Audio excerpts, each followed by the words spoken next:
হয়ে গেল আজকের মেনু আর মাছের কষা। আজকে আমি করছি আর মাছের রসা। তার জন্য আমি 1 কেজি মাছ নিয়ে নিয়েছি। মাছটাকে ভালো করে ধুয়ে নুন হলুদ আর একটু সামান্য সর্ষের তেল দিয়ে মাখিয়ে রেখেছি। এর জন্য আমি পেঁয়াজ নিয়েছি আর লঙ্কা নিয়েছি, আদা নিয়েছি, রসুন নিয়েছি, একটা টমেটো নিয়েছি। এগুলো আমি মিক্সিতে পেস্ট করে নেব। আর এদিকে নিয়েছি আমি কুচনো পেঁয়াজ, এটা তেলে ফোড়ন দেব, একটা তেজপাতা আর ডুমডুম করে আলু, একটা বড় আলু কেটে নিয়েছি। একটা বাটিতে জল নিয়ে কিছুটা গুঁড়ো মশলা অ্যাড করেছি। তার মধ্যে হলুদ গুঁড়ো, লঙ্কা গুঁড়ো, জিরে গুঁড়ো, ধনে গুঁড়ো, গরম মশলা গুঁড়ো, নুন, হলুদ। এদিকে কড়াই গ্যাসে বসিয়ে গরম হতে দিয়েছি তেল, তাতে তেল দিয়ে দেবো। তেল গরম হয়ে গেছে, এবার আমি মাছগুলো ছেড়ে দেবো।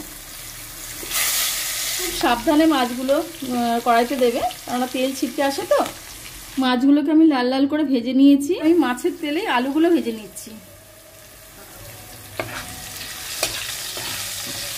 ওই তেলের মধ্যে আমি জিরে ফোড়ন দিচ্ছি, তেজপাতা আর কুচনো পেঁয়াজ।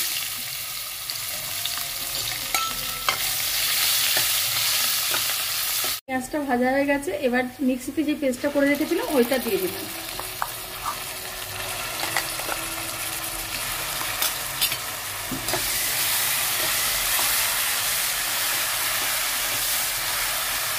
তেল ছেড়ে এসেছে, এবার জলে ভিজিয়ে রেখেছিলাম যেই মশলাগুলো, সেই মশলাটা আমি অ্যাড করলাম।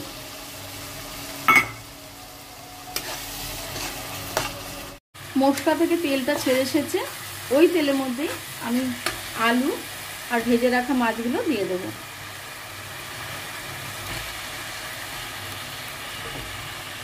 সবগুলো দিয়ে একটু নেড়ে চেড়ে, বেশি না, সামান্য একটু নেড়ে চেড়ে জল দিয়ে ঢাকা দিয়ে দেবো।